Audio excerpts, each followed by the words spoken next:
먹보다도 더 검은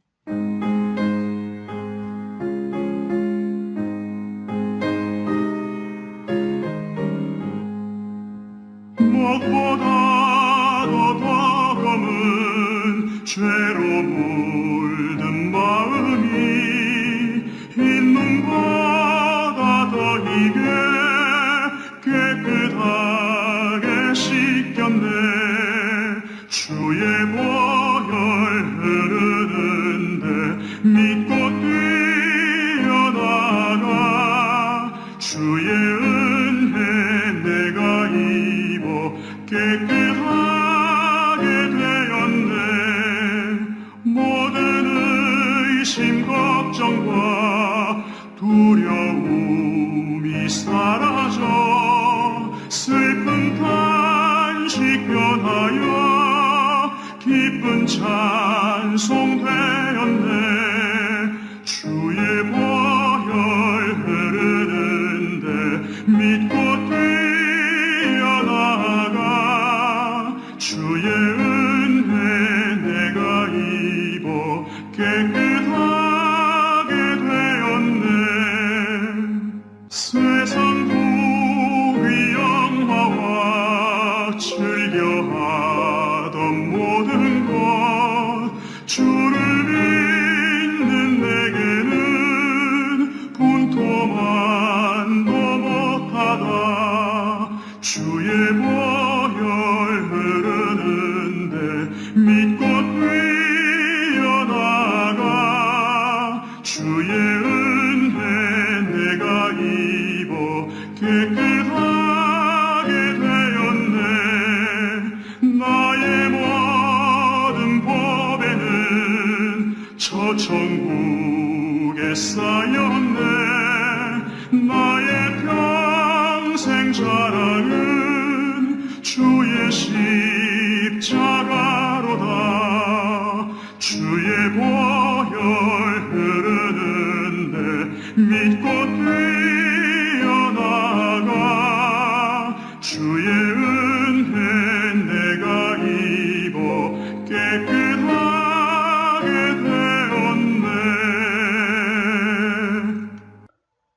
안녕하십니까. 오늘도 그리스도의 십자가와 그리스도의 복음 13번째 강의를 시작하겠습니다. 조금 전에 부른 그 찬송가 참 제가 즐겨 부르는 찬송가입니다. 영어 가사로는 많이 차이가 있지만은 우리말 가사로는 참 굉장히 은혜스럽죠. 먹보다도 더 검은 죄로 물든 마음. 이 마음, 지난번에 마음 얘기 많이 했잖아요. 심장, 마음. 흰눈보다 더이게 깨끗하게 씻겠네. 가장 제가 이제 부를 때마다 감동스러운 그 구절 중에, 물론 다 감동스럽시다마는 그 4절. 나의 모든 법에는 원래 저 천국에 쌓였네 했는데 원래 영어 가사가 저 하늘에 쌓였네 그래야 됩니다. 하늘이라서 세 번째 하늘을 말한 겁니다. 성경에서는 천국이 있고 하나님, 그러니까 천국, 하늘의 왕국이 있고 하나님의 왕국이 있고 하늘이 있습니다. 이게 개념이 조금 다릅니다. 물론 일반 교회에서는 뭐 똑같다 다 그렇게 가르치지만은 그 성경에서는 그걸 조금씩 구분시켜서 설명하는데, 나의 모든 법에는 저 하늘에 쌓였네. 나의 평생 자랑은 주의 십자가로다. 이 가사, 나의 평생 자랑은 아파트로다. 나의 평생 자랑은 땅이로다. 이렇게 하지 않고 나의 평생 자랑은 통장이로다. 이렇게 하지 않고 나의 평생 자랑은 주의 십자가로다. 참, 이게 정말 노래를 우리가 쉽게 불러서 진짜로 나의 평생 자랑이 주님의 십자가라고 한다면, 사도 바울이 그랬잖아요. 십자가 외에는 아무것도 알지 않기로 했다고 그랬잖아요. 십자가를 자랑한다 그랬잖아요. 이거 진짜로 우리가 그렇게 된다면요, 그 사람이 바로 100점짜리 인생을 사는 거예요. 저도 그렇게 못하고 있습니다. 나의 평생 자랑은 주님의 십자가다. 십자가 2000년 전에 죽은 그 십자가가 아니라 지금 내가 그리스도와 함께 십자가에 못 박혀 있는 삶을 말하는 거죠. 그 가사 한번 그 부분만 다시 한번 들어봅시다. 받은 법에는 저 천국에 쌓였네. 나의 평생 자랑은 주의 십자가로다. 주의 보혈 흐르는데 믿고 뛰어나가. 주의 은혜 내가 입어 깨끗하게 되었네. 정말 놀라운 가사죠. 나의 평생 자랑은 주의 십자가로다. 이것이 실제화가 되냐 안 되냐가 열쇠입니다. 지난번에 우리가 그 마음, 생각 그런 얘기 많이 했잖아요. 나의 생각 속에 있는 상식적인 것들이 재련돼야지 믿음이 실제화된다. 세상의 자연법칙이 하나님의 생각을 앞서서는 안 된다. 그러니까 세상의 과학이니 자연법칙이니 하는 것이 하나님의 뜻을 벗어날 수가 없는 겁니다. 그러니까 보통 사람들이 갖고 있는 일반적인 상식이 나를 갖다가 지배해서는 안 된다는 것을 말하는 거예요. 말씀이 믿어지느냐 믿어지지 않느냐는 나의 오염된 생각들이 재련되느냐 재련되지 않느냐에 달려있다. 인본주의를 뿌리 뽑아야 한다 그랬죠. 하나님의 생각이 보배이다. 그 생각이 나의 생각이 되려면 십자가 위에서의 재련이 반드시 있어야 한다. 하늘 안에 계신 우리 아버지, 이 말은 뭐냐? 우리의 생각이 이 땅을 떠나야 한다는 것을 의미합니다. 하늘 안에 계신 하나님을 온전히 가지는 자만이 자격이 있다. 하늘 안에 계신 하나님을 온전히 가지는 자만이, 출애굽기 20장 3절에 있는 나 외에 다른 신들을 가지지 말 것이라고 하는 그 구절을 진짜로 하는 사람만이 하늘에 계신 우리 아버지 이렇게 표현할 수 있고 고백할 수 있다 이 말입니다. 오염된 나의 생각이 재련되는 정도가 믿음의 척도이다. 오염된 나의 생각이 재련되는 정도가 믿음의 척도이다. 자, 아까 그 자연법칙에 대해서 얘기했잖아요. 자연법칙. 세상의 자연법칙. 이 자연법칙을 거스른다는 것을 한번 보여드릴게요. 성경이 여호수아 10장 12절. 그때에 여호수아가 주님께서 이스라엘의 아이들 앞에서 아모리 사람들을 넘겨주시던 그날에 주님께 이야기했으며 그가 이스라엘의 시야 안에서 말하였다. 태양아 너는 기베온 위에 잠잠히 서 있으라. 그리고 달아 너는 아얄람 꼴짜기 안에서 잠잠히 서 있으라. 이렇게 했죠. 그렇게 하니까 어떻게 실제로 그렇게 됐잖아요. 이건 제가 다른 데서 다 강의했습니다. 그러니까 무슨 말이냐면 이 자연법칙조차도 이 여호수아가 하는 말에 순종을 하는 거예요. 그럼 우리 생각 때문에 그럴 겁니다. 아니 그러면 오늘날은 그런 일이 없냐? 오늘날도 그런 일이 얼마든지 가능하지만은 하나님께서는 여호수아 입을 통해서 그때만 허락했지 오늘 우리에게는 이제 허락하지 않고 있는 거예요. 허락하지 않을 뿐이지 못하는 게 아니에요. 그래서 우리가 떠 있는 태양을 보고 뭡니까? 뒤로 돌아가, 없어져 해서 할 수도 있어요. 하나님이 허락하시면. 하나님이 그걸 허락하지 않은 것 뿐이에요. 왜 그러냐? 그 당시는 하나님이 그걸 필요하기 때문에 그렇게 했고 오늘 우리에게는 필요하지 않기 때문에 안 하는 것 뿐이지 못하는 게 아니에요. 이 자연법칙조차도 하나님의 손아귀에 있다는 걸 알아야 됩니다. 이걸 제가 지구 평면설, 지구가 둥근 지구냐, 팽팽한 지구냐, 둥근 지구냐인가, 내 강의한 두 편이 있거든요. 그걸 꼭 들어보시기 바랍니다. 성경은 지구가 둥글다고 말하지 않아요. 성경은 지구가 공전자전한다고 말하지 않아요. 성경은 지구가 가만히 있다고 말해요. 그러니까 이것 때문에 지금 과학적으로 지금 무식하다 어쩌다냐 얘기하는데 하여튼 저는 모르겠어요. 성경에는 그렇게 말하지 않는다는 거. 성경 그렇게 말하지 않아요. 그러니까 우리는 뭐냐면 그 나사에서 발표한 것을 다 맹신하잖아요. 그렇지 않아요. 나사가 프리메이슨들의 손에 있다는 걸 여러분 잘 아시죠? 제가 그 강의에서 보였죠. 나사의 그 마크가 뱀의 혓바닥을 말한 거다. 뱀의 혓바닥. 그 뱀이 뭐예요? 사탄이지. 사탄의 혓바닥에서 옳은 진리를 말합니까? 그렇지 않습니다. 그러니까 뭐 이 자리에서 내가 그걸 갖고 또 논쟁하고 싶지는 않고 하여튼 제 강의를 한번 들어보시기 바랍니다. 여러분 과학을 믿습니까? 성경에서는 과학을 부정적으로 말합니다. 과학이로 불리우는 거짓된 거라 그러죠. 거짓된 것들. 응? 여러분 과학을 믿지 마세요. 우리는 성경을 믿어야 됩니다.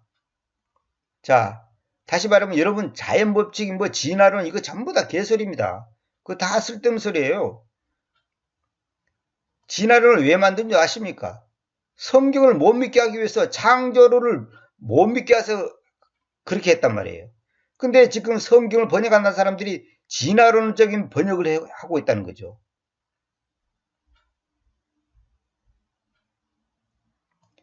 요한복음 3장 26절. 그래서 그들이 요한에게로 와서 그 얘기를 말하였다. 랍비여, 요르단 너머에서 당신과 함께 계셨던 그분께 당신이 증언을 짐지는데 눈여겨보세요.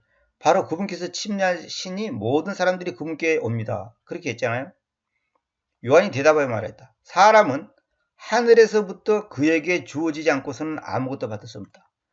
그러니까 사람이 잘나서가 되는 게 아니고 하늘에서부터 그에게 주어지지 않고서는 하나님이 하늘에서부터 줘야지 허락하셔야지 된다는 거예요. 어떤 것도. 자, 여보세요. 보통 사람은 의도가 없이 행할 수 없다고 하는데 잘 보세요. 보통 사람은 의도가 없이 행할 수 없다고 하는데 크리스트 사람은 다르면 크리스찬은 의도나 계획이나 목적 없이 사는 것이 하늘을 날듯이 즐겁게 살아가는 비법이다. 야, 이거 진짜 중요한 말이죠. 이거 잡으세요. 보통 사람은, 일반적인 사람은 의도 없이, 의도란 말이 아주 intention, 의도, 목적, 의도가 없이 행할 수 없다고 생각한다는 거예요. 어떤 것은 의도가 있어야 한다는 거예요. 예를 들어서 무슨 말이냐면 나는 이래야 된다, 저래야 된다. 이럴 때는 의도를 가지고 의도를 가지고 해야지 의도 없이 행할 수는 없다. 그러나 하나님을 믿는 사람은 크리스찬은 의도나 계획이나 목적 없이 사는 거. 의도나 계획이나 목적 없이. 무슨 말이냐면 치밀하게 내 생각을 머리 굴리고 잔머리 굴리고 이렇게 해갖고 살아가는 게 아니단 말이에요. 우리 그리스도인은 그렇게 사는 게 아니에요. 의도나 계획이나 목적 없이. 그러면 여러분 생각대로는 멍청히 사 그냥 예서 집을 짓는데 아무 계획도 없이 목적도 없이 그냥 그런 말이 아니라 인생을 살아가는 데 있어서 우리가 내 힘과 내 생각, 내 어떤 잔머리를 굴려갖고 하는 것이 아니다는 것을 지금 말하는 겁니다. 의도나 계획이나 목적 없이 사는 것이 하늘을 날듯이 즐겁게 살아가는 비법이에요. 누구에게는? 그리스도인은. 구원받은 사람은 그렇게 살아가야 된다는 거예요. 여러분 머리 잘 굴러가지고 행복하게 살겠다, 돈 잘 벌겠다, 그게 다 인간의 생각이란 말이에요. 의도나 계획이나 목적 없이. 보통 교회에서 그렇게 가르치죠. 꿈을 가져라, 비전을 가져라, 꿈이 있는 교회, 비전 교회.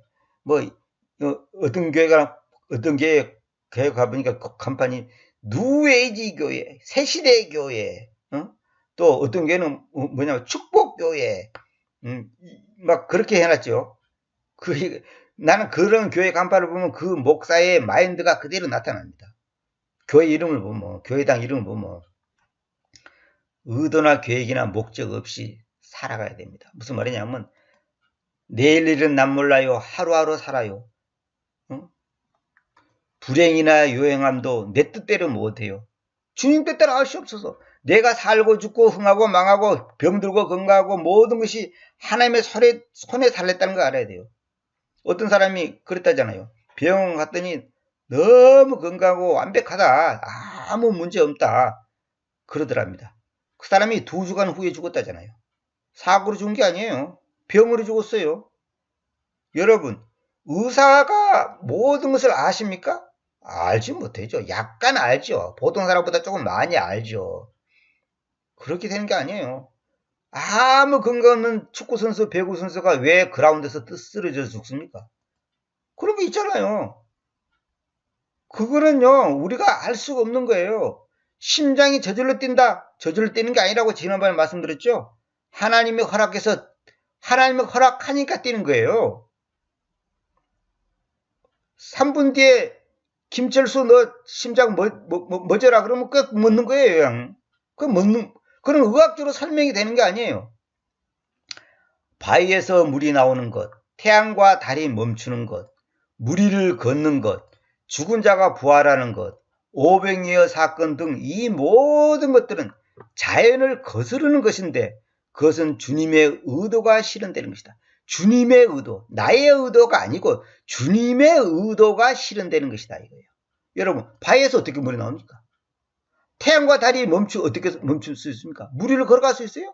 죽은 자가 부활할 수 있어요? 오병이어 사건이 그것이 말이 됩니까? 그건 전부 자연을 거스르는 거예요. 자연 법칙을 거스르는 것인데 그것은 주님의 의도가 실현되는 것이다. 주님은 자연 법칙을 거스르는 겁니다. 이거는 뭐냐? 우리가 이 세상을 살아가는 데서 뭐 잘 되겠지, 살다 보면 뭐 좋은 일이 있겠지 이런 거 있잖아요. 그거는 절대 잘못된 태도예요. 뭐 시간이 지나면 잘 되겠지 그게 아니고 하나님께서 하시겠지, 하나님이 일하시겠지, 하나님의 뜻이 있겠지 이렇게 말해야지. 요한복음 5장 17절. 그러나 예수 스님께서 그들에게 대답하시다. 나의 아버지께서 여태껏 일하시고 내가 일한다. 이거 제가 교회에서 설교했던 내용인데 이 말은 세상의 모든 일들이 자동적으로 되어가는 것이 아니라 아버지의 생각 속에 있는 것들을 지금 현실 속에서 아버지께서 계속 일하시며 이루어 간다는 것을 말한다 이 말이에요. 자동으로 되는 게 아니에요. 이 세상 일이. 아버지의 생각 속에 있는 것들, 하나님의 생각 속에 있는 것들이 지금 현실 속에서 아버지께서 계속 일하시면서 이루어 간다는 것을 말한 거예요. 하나님이 일하시니 예수님도 일한다. 이 말이 이런 뜻이라는 거예요. 하나님 따로, 예수님 따로가 아닙니다. 이거 잘 들어야 됩니다. 아버지가 예수님이고 예수님이 아버지예요. 이사야 9장 6절 있잖아요. 그런 걸 교회에서 가르쳐 주지를 못해요. 어느 목회자가 그랬다잖아요. 제가 아는 분인데 목회자 세계 가서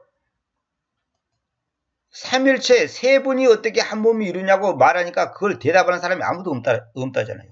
그런데 맹신하는 거예요. 그냥 신학에서 가르치니까 그런 줄 알고 맹신하는 거예요. 그건 몰라서 하는 소리예요. 그거는 지금. 그것도 얘기하려면 끝이 없으니까 그냥 넘어가겠습니다. 사람들이 아무것도 모르면서 아는 척, 맹신하면서 그것이 믿음인 척, 이렇게 지나가고 말죠. 그저 교회 숫자 많아지고 헌금 많이 들어오면 교회 붕됐다 그러고 좋다 그러고 그게 다 부패된 인간의 속성입니다. 신명기 18장 13절. 너는 너희 하나님이신 그 주님과 함께 완전할 것이다. 내가 이거 지난번에도 말씀드렸죠. 너희는 그러므로 하늘에 계신 너희 아버지께서 또 완전하신 것과 똑같이 완전하라. 이거 지난번에도 내가 말씀드렸죠. 몇 번째 강의인지 모르겠는데 우리는 완전할 수 없어요. 내 마음을 십자가에 못 박히신 주님께 일치시킬 때만 이것이 가능한 거예요. 이건 제가 지금 이제 지나간 말로 다시 한 번 더 반복했습니다. 사도행전 5장 28절. 말하기를 우리는 너희가 이 이름 안에서는 가르치지 말아야 한다고 너희에게 엄중하게 명령하지 않았느냐. 그런데 눈여겨보라. 너희가 너희의 교리를 가지고 예루살렘을 세웠으며 이 사람의 피를 우리 위에 가지고 오려고 의도한다. 의도란 말이 한문도 이런 말입니다. 의지를 가지고 이렇게 그림을 그린다는 거예요. 어떤 의지를 가지고.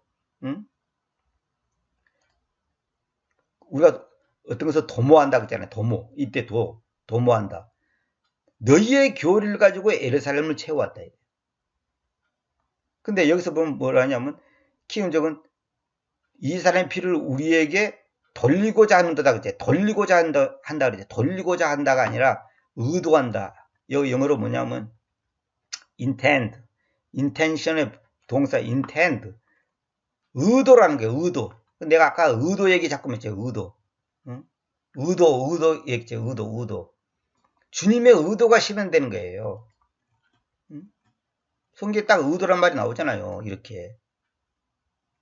그때 베드로와 다른 사도들이 대답하여 말했다. 우리가 사람들보다는 오히려 하나님께 순종하는 것이 마땅합니다. 그렇죠. 자, 내가 하는 것이 나의 의도나 나의 계획이나 나의 교리가 아니다는 것을 어떻게 증명할 수 있습니까? 지금 현재 내가 하는 사업이나 공부나 모든 것이 나의 의도나 나의 계획이나 나의 교리가 아니다는 것을 어떻게 증명할 수 있습니까?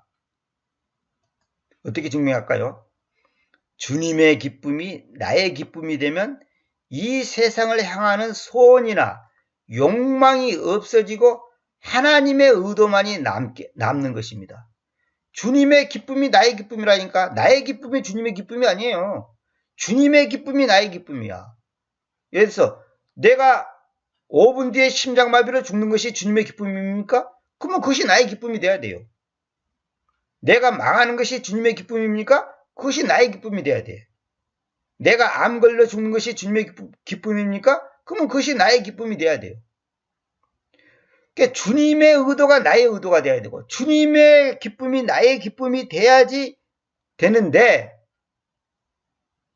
그렇게 되면 어떻게 되냐? 이 세상을 향하는 소원이나 이 세상을 향하는 소원 있잖아요. 자기 각자가 욕망이 없어지고 하나님의 의도, 하나님의 뜻, 하나님의 생각, 하나님의 마음만이 남는 거다 이 말이에요. 다 같은 말입니다. 이게. 자, 보세요. 이 말은 또 딴 말로 무슨 말이냐? 인위적으로 나의 삶을 바꾸려고 하는 것, 응? 주어지는 환경을 내 마음대로 바꾸려고 하는 것이 바로 지경표를 옮기는 것입니다. 성경에 보면 너의 지경표를 옮기지 말라는 말이 있어요. 이 지경표라고 해서 땅지자, 경계경자. 이제 이거 내 땅이다, 네 땅이다 이렇게 그 경계를 긋잖아요. 그 옛날에 보면 이제 돌을 갖다 놔요. 거기다 돌을. 이 큰 돌을 이제 두문도 넣는 거예요. 시골에 가면 이제 그 밭에 보면 엉덩이 다 기준이 있잖아요. 이 지경표를 옮기는 것. 이러한 의도성을 가지는 순간 믿음을 저버리는 것입니다. 다시 읽을게요. 인위적으로 나의 삶을 바꾸려고 하는 거. 예를 들어서 이거예요. 내가 지금 가난하게 사는데 내가 내 힘으로 내 어떤 의지, 결심, 어떤 각오, 뭐 계획 그래가지고 내 삶을 바꾸려고 해요. 되는 것 같아. 돈도 많이 벌고 변화가 되는 것 같아. 그런 게 아니에요. 하나님, 내가 가난합니다. 이 가난을 아버지의 선하신 인도하신 가운데 되기를 원합니다. 그러면 내가 평생 가난하는 것이 아버지의 뜻이라면 평생 가난하게 해주시고 내가 이 가난이 조금 벗어나게 되는 것이 아버지 뜻이라면 그렇게 되기를 원하고 이 가난 속에서 주님께서 나에게 하고자 하는 말씀을 하고자 하시는 그 뜻을 이루어 주시옵소서. 그렇게 해야 되는 거예요. 그러니까 인위적으로 이 말은 뭐냐면 하나님의 의도하는 하나님의 인도하심과는 상관없이 자기가 잔머리를 굴린다 이 말이에요. 그러니까 나의 계획, 나의 교리. 또 아까 여기도 말이죠. 여기 뭐라 했죠? 의도나 계획이나 목적 없이 살아가야 되는데 자기가 잔머리를 굴린단 말이에요. 그것이 다 믿음이 아니에요. 그러니까 나의 삶을 인위적으로 바꾸려 하는 것이나 주어지는 환경을 내 마음대로 바꾸려고 하는 것이 바로 지경표를 옮기는 겁니다. 이거는 뭐냐? 하나님의 주체성을 침범하는 거다 이 말이에요. 하나님의 주체성을 내가 나의 주체성으로 침범하는 거예요. 이러한 의도성을 가지는 순간 믿음을 저버립니다. 내가 잔머리 굴려갖고 어떻게든지 내 인생을 바꿔보겠다. 그건 아니에요. 하나님께서 인도하시는 대로 해야 돼. 자기 마음대로 되기는 되지. 그건 내가 전에도 말씀드렸는데 그러면 하나님께서 허락하셔야 되는 거 아니냐? 허락하죠. 근데 허락이 두 가지입니다. 하나님의 기뻐하시는 가운데서 허락하는 거 있고 지 머리로 하니까 하나님께서 그냥 내버려 두는 거예요. 내버려 두는 거라니까요. 그러니까 허락했다고 해서 하나님께서 허락했다고 해서 다 좋은 게 아니에요. 그래서 유교가 일어났다. 하나님이 허락해서 일어나는 거예요. 어찌됐든지. 그러면 그것이 기뻐하는 거냐? 하나님 기뻐하는 거냐? 그건 아니죠. 그러니까 하나님이 기뻐함 가운데서 허락을 받아야 되는데 우리는 그저 그냥 주십시오 이루어 주옵소서 그냥 막 한단 말이에요. 그럼 하나님께서 한번 네 마음대로 한번 해보라 이렇게 허락할 수는 있어요. 그러나 기뻐하신과는 상관없는 거죠. 신명기 27장 17절 뭐라 했어요? 자기 이웃의 지경표를 이동시키는 자는 저주받는다. 그리고 모든 백성은 말하기를 아멘할 것이다. 이웃의 지경표를 땅에 경계했는데 그걸 살짝 몰래 밤에 갖고 옮기는 거야. 이거 다 잘못됐다는 거죠. 그러니까 내가 내 욕심을 채우고 해결하기 위해서 만족을 시키기 위해서 어떤 인위적으로 그걸 억지로 이 지경표를 옮기는 행위 잘못된 거예요. 그래서 이거예요. 내가 지금 성경을 번역하고 강의하고 있는데 생활이 어려우니까 하나님 앞에 내가 어떻게 생각하고 있냐면 배추 장사를 해야 되겠구나. 장사를 해야 되겠구나. 생각했다 합시다.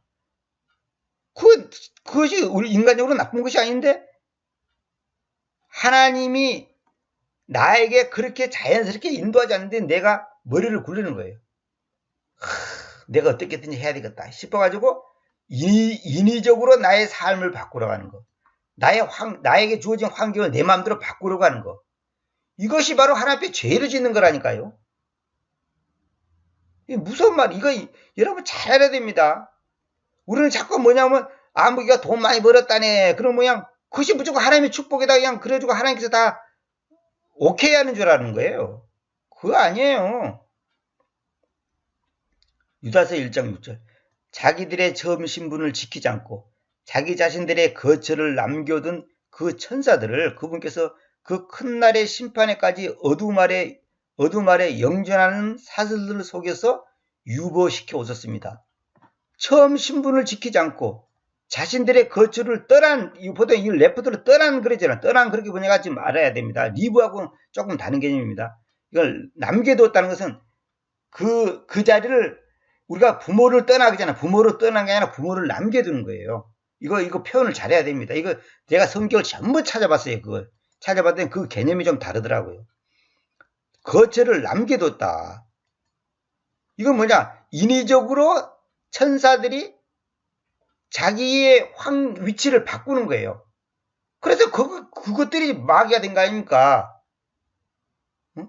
처음 신분을 지키지 않고 자신들의 거처를 남겨둔 그 천사들을 그 큰 날의 심판에까지, 요거는 예수께서 재림하실 때까지 말하는 거죠.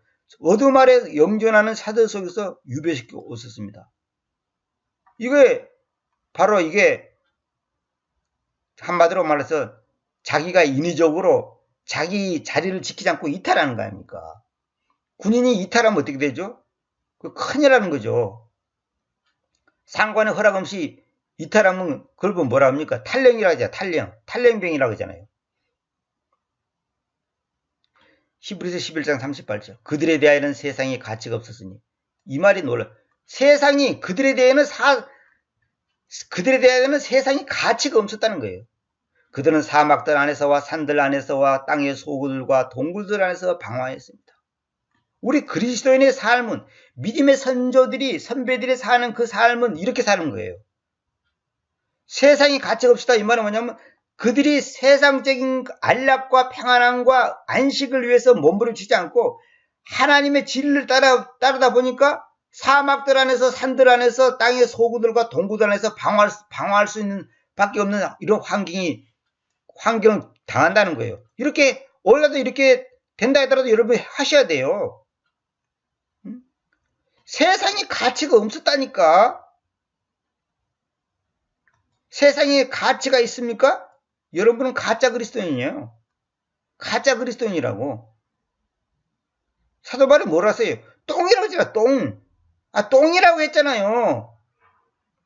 근데 그 똥을 붙잡으려고 지금 하나님 믿는다고 하는 사람들이 발버둥 치고 있잖아. 지금 높은 자리에 앉아보려고 부를 가져보려고 몸부림치고 있잖아. 잔머리 굴리고 있잖아요. 그게 전부 죄인데, 응? 그걸 모르고 바람의 법칙? 꿈을 가져라? 무슨 뭐 4차원의 세계, 3박자 구원, 다 그게 마귀 소리입니다.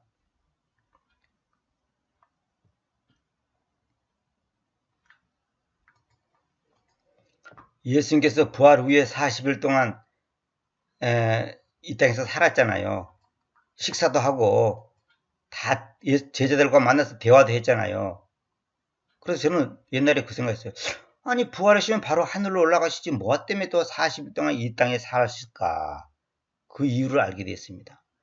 부활 후에 40일간의 삶은 십자가를 통과한 사람의 삶을 보여주는 것입니다. 예수님께서 십자가를 통과했잖아요. 십자가를 지셨잖아요. 그래서 승리해서 부활하셨잖아요. 부활한 사람은 이렇게 살아야 된다. 그걸 보여주는 거예요. 샘플로. 부활 후에 40일간의 삶은 십자가를 통과한 사람의 삶을 보여주는 것입니다. 하나님의 의도와 목적만이 이루어지는 것입니다. 하나님의 의도와 목적만이 이루어지는 것. 이것이 바로 내 뜻대로 마옵시고 아버지 뜻대로 마옵소서. 그들에 대한 세상의 가치가 없어요. 그러니까 제자들의 입장에서는 세상에 아무 가치가 없는 거예요. 세상에 어떤 미련이 없는 거예요. 돈으로 행복, 기쁨. 그러니까 돈으로 행복과 기쁨을 얻으려고 하는 거. 서울대가 기쁨이요 자랑거리. 이러한 것들만 있으면 행복할 거라는 생각이 바로 속고 있다는 증거입니다. 그 마귀한테 속고 있는 거예요 지금. 돈 마시면 행복할 거야, 기쁠 거야. 잠시간은 있죠. 그거는 마약처럼 서울대 가면 기쁠 거야, 자랑할 거야 이런 거. 이러한 것들만 있으면 행복할 거라는 생각이 바로 사탄에게 현재 당신이 속고 있다는 증거다 이 말이에요. 마음속에 무엇을 담느냐가 핵심이다. 지난번에도 말씀드렸죠. 오직 십자가를 붙드는 것, 이거 말이 뭐야? 자기 부인란 말이에요. 이것만이 해답이다. 그거 외에는 해답이 없어요. 아까 찬송가도 말했잖아요. 나의 평생 자랑은 주의 십자가로다. 주님의 십자가야. 그것이 나의 평생 자랑해야 된다는 거죠. 진짜로. 하나님 위에 어떤 것들로 기뻐하는 것은 영적 간음죄입니다. 어떤 것들로도 도자가 빠있네요. 어떤 것들로도. 하나님 위에 어떤 것들로 기뻐하는 것은 영적 간음죄이다. 이 말은 뭐냐? 하나님으로 기뻐하지 않은 상태에서 딴 것 때문에 기쁜 거야. 그게 영적 간음죄지. 그래서 이거예요. 우리 남편은 우리 아내 때문에는 나는 기쁘지 않아. 그런데 옆집 아줌마, 옆집 아저씨 보니까 기뻐. 그게 뭐예요 지금? 그게 그 집안이 콩가루 집안입니까? 무슨 집안이에요? 완전히 잘못된 거죠.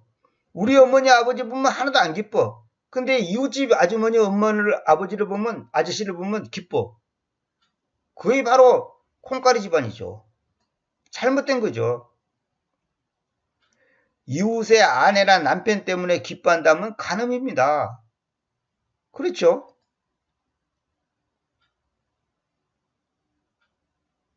영적인 간음이다 그 말이에요.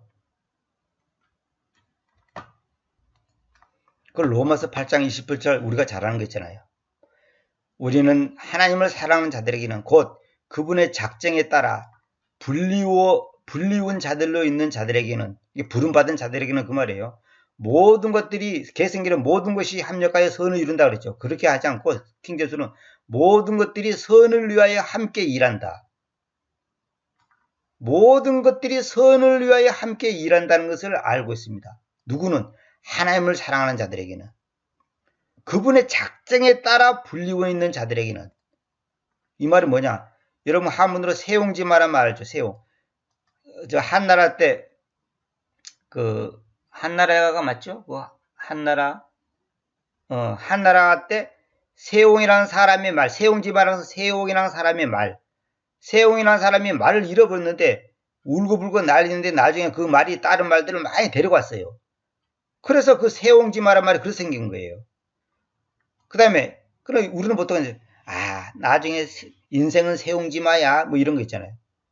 그래도 나라가 전쟁이라는데 다 딴 사람들은 전쟁 때 갔는데 세옹이는 말 타다가 떨어져갖고 다리를 다쳤어요. 다리가 부러졌어요. 그러니까 전쟁 때문에 못 가서 살았다. 그러니까 우리에게 있는 불행이 결국은 호사다마라고 좋은 일에는 마귀가 낀다. 그래가지고 이렇게 이제 그런 말이 있죠. 호사다마 세옹지마. 요것도 전화위복.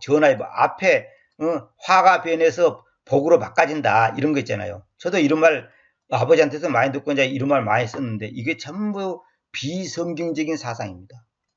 우리는 세옹지마, 전화위복, 호사다마 그런 걸로 인생을 사는 게 아니고 주님의 의도와 목적, 이거 아까도 말했죠. 주님의 의도와 주님의 목적만이 있는 거예요. 하나님의 의도만이 남아있는 겁니다. 하나님의 목적, 하나님의 뜻, 하나님의 계획, 그것만이 가치가 있고 있는 것이지 세월이 지나면 잘 되겠지, 시간이 답이겠지 뭐 이런 거 있잖아요. 그런 게 아니에요. 왜냐하면 주님 안에 있는 자에게는 화가 없기 때문이다. 이 말은 뭐냐? 주님 안에 있는 자에게는 화가 없어. 그 여러분 생각하면 아니 왜 화가 없어? 우리 집에 얼음이 얼마나 많은데 이건 무슨 말이냐? 주님 안에 있는 자에게는 그 얼음이 아니고 오히려 그것이 하나님 안에서 감사가 되는 거예요. 내가 여러 번 말씀드렸잖아요. 망하는 것이 복이라니까. 주님 안에 있는 자에게는 화가 없어요. 주님 안에 있는데 무슨 화가 있어요? 여기서 화라는 것은 재앙을 말하는 거야. 재앙. 이 말은 뭐냐? 내가 사업이 망했다. 병이 들었다. 이걸 우리는 재앙이다 이렇게 말하잖아요. 그렇게 생각하면 안 돼요. 주님 안에 있는 자에게는 그런 게 없습니다. 주님 안에 있으면 기쁨이 있지. 감사가 있지. 왜 화가 있습니까? 그러니까 내 생각으로는 화가 있지. 내 의도를 봤을 때는. 응? 내 머리로 봤을 때는. 그냥 내 입장에서 봤을 때는 화고 불행이고 고통이지만 주님 안에서는 아니라니까. 이 주님 안에라는 말이 중요한 겁니다. 주님 안에. 예를 들어서 수술하는 어린아이한테 밥을 못 먹게 하고 또 뭡니까 뭐라 그래요. 수술하기 전에는 밥도 못 먹게 하고 심지어 물도 못 마시게 하잖아요. 그러나 부모님 안에서는, 다시 한번 부모님 입장에서는, 의사 입장에서는 그것이 당연한 거예요. 그러니까 그 아이에게는 화가 있는 게 아니라 그것이 재앙이고 벌이 아니라 그 아이를 위한 거다고요. 근데 우리는 그걸 모르기 때문에 지금 짜증내는 거거든요. IQ 100 정도밖에 안 되는 사람이 어떻게 우주를 창조하신 분의 의도를 다 파악할 수 있겠습니까? 그래서 우리는 그저 하나님께서 무슨 의도가 있을 거야, 뜻이 있을 거야 이렇게 믿어야 되지. 시간이 지나면 잘 해결될 거야 이렇게 세상 사람들처럼 세옹지마, 전화위복, 호사다마 그런 용어를 써서 나를 위로하여서는 안 된다는 거예요. 그런 자세를 가져서는 안 된다는 거예요. 이 세상의 모든 성공 실패, 기대 실망을 통해서 오직 하나님 한 분만으로 기쁨의 이유가 되어야 한다는 것을 주님께서 가르쳐 주시고자 하는 것이다. 이게 참 중요한 말입니다. 이 세상의 모든 성공 실패, 또 어떤 기대 실망 이런 걸 통해서 오직 하나님 한 분만으로 기쁨의 이유가 되어야 한다. 기쁨의 이유가 되어야 한다는 것을 주님께서 우리에게 가르쳐 주시고자 하기 위해서 여러 가지 환경이 우리에게 허락되는 거예요. 결론은 하나님만으로만 기쁨을 되는 것이지 딴 거는 아니구나. 이걸 우리가 분명히 퍼시브 인지하게 하기 위해서, 분명히 우리가 알게 하기 위해서 이런 환경을 우리에게 허락하는 거예요. 하나님만으로만 기쁨의 이유가 된다 이거예요. 만족해야 한다 이거예요. 나 외에 다른 것들을, 다른 신들을 가지지 말 것이다 있잖아요. 그걸 가르쳐 주려고 하나님께서 우리에게 여러 가지 성공, 실패, 좌절, 눈물, 콧물 흘리게 경험하게 만드는 거예요. 마치 집 나가는 어린애가 결국은 뭐니 해도 부모님 밑이 최고구나, 부모님 품속이 최고구나, 그걸 깨닫게 돼야 되는 거예요. 주님께서 저의 인솔자이시니 제가 결핍하지 않을 것입니다. 시편 23편 1절. 이거 기가 막히는 구절이죠. 이거 제가 옛날에 다 강의했던 겁니다. 디모데전서 6장 6절. 그러나 흡족함을 가진 경건함은 큰 이익입니다. 흡족함을 가진 경건함은 큰 이익입니다. 근데 다른 데는 자족하는 마음이 있으면 경건은 큰 이익이 되느니라. 만족하면서 하나님을 따르는 것은 큰 이익이 되느니라. 만족할 줄 아는 경건은 큰 이익이 되느니라 그랬죠. 그게 아니고 정확한 것은 흡족함을 가진 경건함은 큰 이익입니다. 정확하게 이렇게 번역해야 됩니다. 디모데후서 3장 5절. 경건함의 틀을 가지고 있으나 그것의 능력을 부인하면서 그러하니 그러한 자들로부터 돌이켜 보십시오. 경건함의 틀은 뭐냐? 이론이나 형식에만 매이는 거. 이론이나 형식에만 매이는 거. 그러니 경건한 틀은 가지고 있어. 그러나 그 능력을 부인한다는 말은 뭐냐면 실제화가 안 된다는 말이야. 실제화가 안 되는 거. 적용이 안 되는 거. 현실 속에서 실제화가 안 되는 거. 열매를 맺지 못하는 거. 그건 다 가짜. 그게 바리새인이죠. 그러한 자들로부터 돌이켜 보십시오. 돌아서라는 거예요. 이론이나 형식은 잘 갖춰 있어. 그 능력이 부인한다는 것은 뭐 병 고치는 그런 걸 말하는 게 아니라 실제화가 안 되는 거예요. 그래서 난 당신을 매우 사랑합니다. 형제 자매님 사랑합니다. 근데 형제 자매의 어려움을 못 보챈다. 그게 능력을 부인하는 거예요. 실제화가 안 되는 게 적용시키지 못한 거예요. 그건 다 바리새인들이에요. 사기꾼들이에요. 사기꾼들.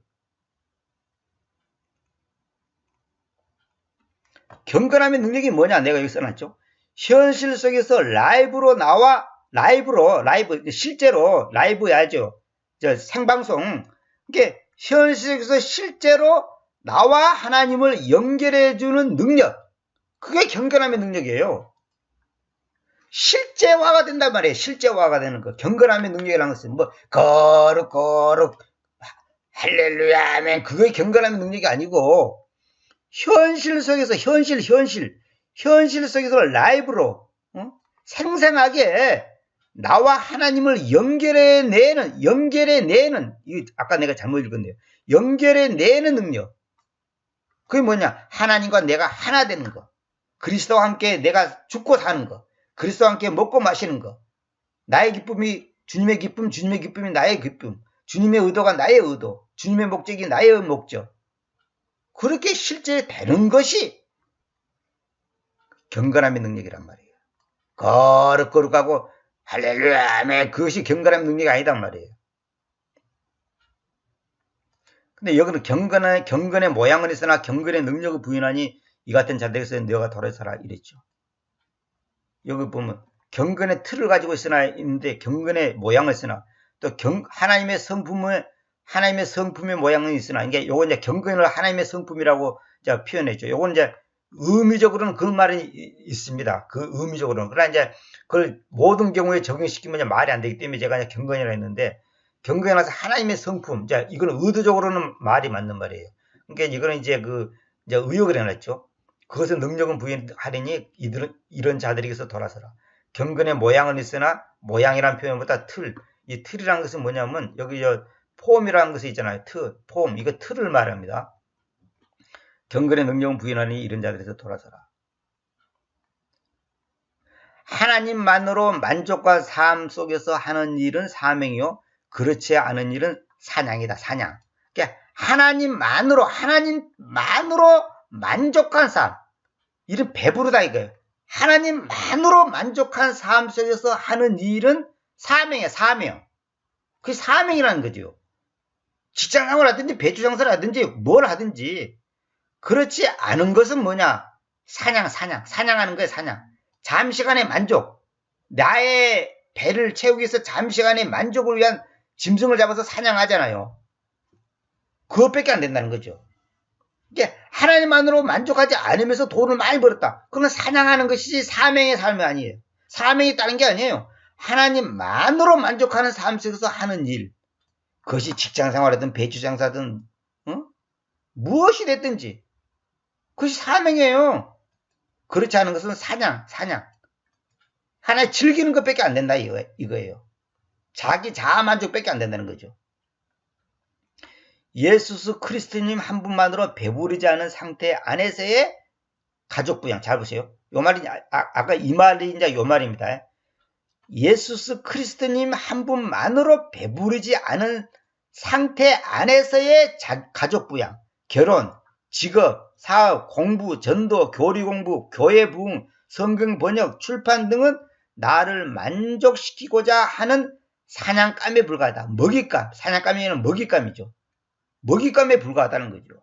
예수님 한 분만으로 만족하지 않은데 결혼도 하고 직장도 하고 돈도 벌고 공부도 하고 뭐 선교도 하고 전도도 하고 성경 공부도 하고 교회 부흥, 뭐 성경 번역, 출판 이런 거 하고자 하는 것은 나 자아를 만족시키고자 하는 하나의 사냥감, 이 먹잇감에 불과하다는 거예요. 이거는 그러면 하나님이 인정하지 않는다는 거예요. 하나님과는 관계없다 이 말이에요. 그러면 예수님만으로 만족하지 않은데 교회가 붕대니까 기분 좋네. 성경 공부하니까 만족하네. 전도하니까 보람 있네. 이건 가짜다 이 말이에요. 이건 아니라는 거죠. 예수만으로 배가 불러야 된다는 거죠. 만족해야 한다는 거죠. 여기 아까 내가 이거 있죠. 흡족함을 가진 경건함은 큰 이익이다. 흡족함을 가진 경건함. 흡족함이 없는 경건함은 꽝이다 이 말이에요. 반대로 말하면 아무것도 아니라는 거예요. 그러니까 이 세상의 모든 성공 실패 또는 기대의 실망을 통해서 오직 하나님 한 분만으로 기쁨의 이유가 돼야 한다는 것을 주님께서 가르쳐 주시고자 우리에게 갖가지 환경을 허락한다 이 말이에요. 오늘은 여기까지만 해야 되겠습니다. 여기 이제 그 뒤에 또 계속 하려고 하니까 또 시간이 여기 많이 걸리니까 뒷부분은 나중에 해야 되겠습니다. 오늘은 여기까지만 하도록 하겠습니다. 다음 시간에 이제 마태복음 6장 24절 우리가 잘 아는 하나님과 만몬 얘기죠. 이거 다시 다음 시간에 이어서 계속하도록 하겠습니다. 감사합니다.